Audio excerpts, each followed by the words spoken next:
Onlar içimizde bulunan uykudaki ajanlar. Sıradan bir aşçı, bir dilenci, bir esnaf, herhangi bir saray görevlisinin ayak işlerini yapan dikkatli biri. Onlar dönemin ilk suikastçıları. Gözü kara ve hedefine kilitli korkusuz savaşçılar, Haşhaşiler.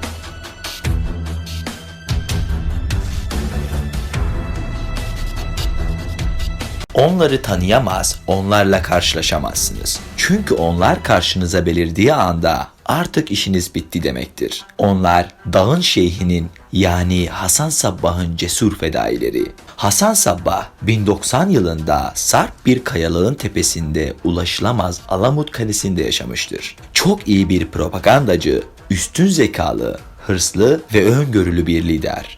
O içinde bulunduğu ve en büyük savunucusu olduğu İsmaili mezhebi yüzünden dışlanmış biri. Halifenin bu mezhebi feshetmesi ve halifeliğin koruyuculuğunu üstlenen dönemin en büyük devleti Büyük Selçuklu'nun karşı olması Hasan Sabbah'ı en dayanıklı ve ulaşılamaz yere Alamut Kalesi'ne itmiş, bu sayede kendi mezhebini savunabilir ve yaygınlığını artırabilirdi.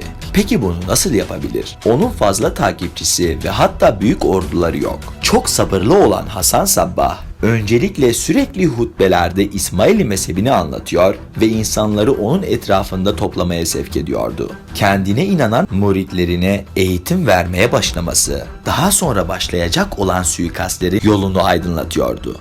Ancak öyle bir silah seçmeliydi ki kurbanının yanına kadar sokulduğunda fark edilmemesi veya şüphesinin olmaması gerekiyordu. Daha sonra da onunla tanınacak olan hançer onun en büyük yardımcısı oldu. Muritleri o kadar çok sert ve çetin eğitimlerden geçiyordu ki her biri ustalık eseri görüntüler sergiliyordu. Hasan Sabbah muritlerini kendisi seçiyor ve seçtikleri arasında kendisinin de dile getirdiği gibi uzun boylu olmayacak, güzel yüzlü olmayacak. İnsanlar ikinci bir defa bakmak durumunda kalmayacak kadar etkisiz biri olacak. Buna göre fedailer tek tek ya da ikili, üçlü gruplar halinde görevlendiriliyor, tüccar, derviş, dilenci kılığına girerek bu kişiler cinayetin işleneceği kente gönderiliyordu. Eylem gününe kadar kentte herhangi bir olaya karışmamaya ve kuşku çekmemeye büyük özen gösteren fedailer kurbanlarını izliyor, yaşadıkları yeri, alışkanlıklarını belliyor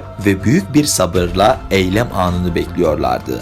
Ancak icraatın hazırlıktaki gizliliğin tersine açıkta, halkın gözü önünde gerçekleştirmesi gerekiyordu. Cinayet yeri genellikle kentin en büyük camisi tercih edilen gün ise cuma oluyordu. Sanki suikast yapılmıyor, cuma namazı için toplanan kalabalığa asla unutmayacakları bir gösteri sunuyorlardı. Hedefteki kişi nedenli korunursa korunsun bir yolunu bulup üzerine çullanıyor ve bıçak darbeleriyle öldürüyorlardı.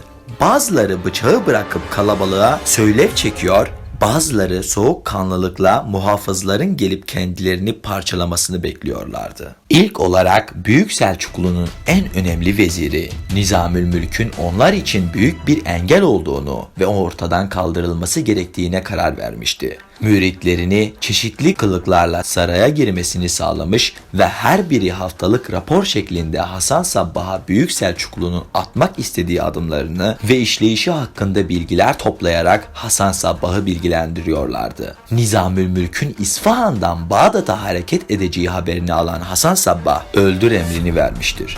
Nizamülmülk konakladıkları bir köyde gece abdest almak için gittiği sırada onu selamlamak için gelen Ebu Tahir isimli bir Haşhaşi tarafından defalarca hançerlenerek öldürüldü. Bu olay hem ülke genelinde hem de coğrafyada büyük yankı uyandırmıştı.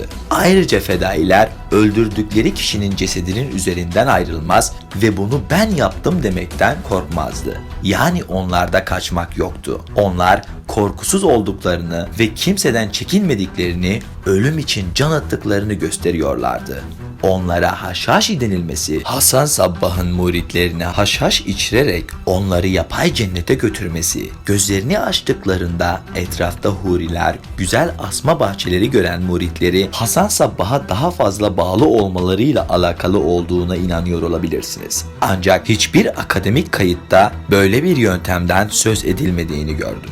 Hasan Sabbah'ın propagandası ve dehası her şekilde karşı tarafı onun için büyük bir hayranlığa sevk ediyordu. Nitekim onu ziyarete gelen krallar ve devlet görevlilerine gözdağı ve fedailerinin korkusuzluğunu göstermek için kalenin tepesinde bulunan fedailerine aşağı atlamayı emrettiklerinde onlar hiç tereddüt etmeden atlıyorlardı. Fedailerin en zor cinayetleri işlemekle kalmayıp soğukkanlılıkla ölümü beklemeleri o çağ insanının kanını donduruyor, cinayetin yarattığı dehşet duygusunu kat be kat arttırıyordu.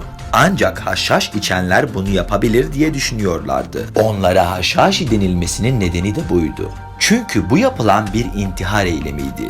Bu eylemden dolayı bütün zamanların en korkunç tarikatı olarak bilindi. Haşhaşilerin faaliyetlerini biz genellikle Hasan Sabbah ile biliriz. Ancak Hasan Sabbah'tan sonra tarikatın başına geçen Raşiüddin el-Sinan, Haşhaşilere en etkili dönemini yaşatmıştır. İnancı ve tutkusu kendi coğrafyasını aşmış birçok batılı ülkeyi etkisi altına almıştır. Kendisi şeyhler, imamlar, devlet görevlileri, krallar, papazların suikastlerini gerçekleştirmiş, Haçlı ordularına hatta Selahaddin Eyyubi'ye bile Müslümanların gözde komutanı ve Kudüs'ün fatihi Selahaddin bu kez hedefteydi. Bu adam sorun oluşturuyordu. Çünkü Selahaddin İsmaili mezhebine inanmayı yasakladığı ve inanları yakalatıp çarmıha gerdiği birçok tarihi kayıtta geçmektedir. Bu duruma sinirlenen Sinan, Selahaddin Eyyubi'ye bunu yapmamasını söylese de Eyyubi bunu reddeder. Hatta bir ordu toplayarak Suriye'deki Haşhaşi kalesine yürür. Bunun üzerine Sinan tasarladığı efsanevi planını ortaya koyar. Bugüne kadar anlatıla gelmiş olan gerçek bir hikaye. Sinan, Selahaddin Eyyubi'ye bir fedai gönderir. Fedainin elinde bir mesaj vardır ve bu mesaj sadece Selahaddin'e verilmesi gerekir. Sultanın huzuruna çıkan fedai oradaki herkesin orayı terk etmesini ister.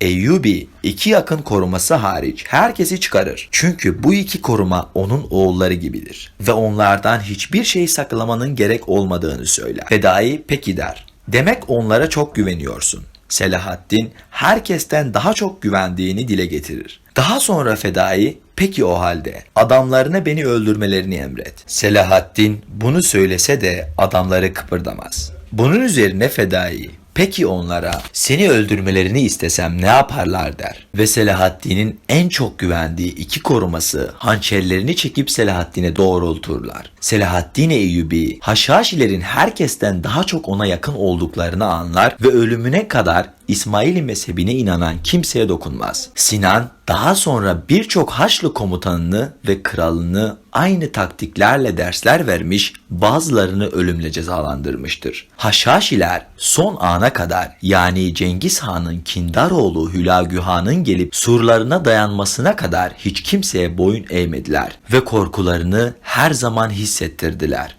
Ancak Hülagü Han bile bir türlü Alamut Kalesi'ni alamadı. En sonunda dağın içine oyuklar açtı ve petrol, dinamit kullanarak Alamut Kalesi'ni yerle bir etti. Bir gece öncesinden oradan ayrılan Haşhaşi mensuplarına ise hiçbir zaman ulaşılamadı. Değerli dostlar, Haşhaşiler hakkında birçok efsaneye kulak aşinalığınız olmuştur. Ancak onların her zaman strateji ve nokta atışlarıyla defalarca kez daha bahsi açılıp üzerine filmler yapılacağını bilmemiz gerekiyor.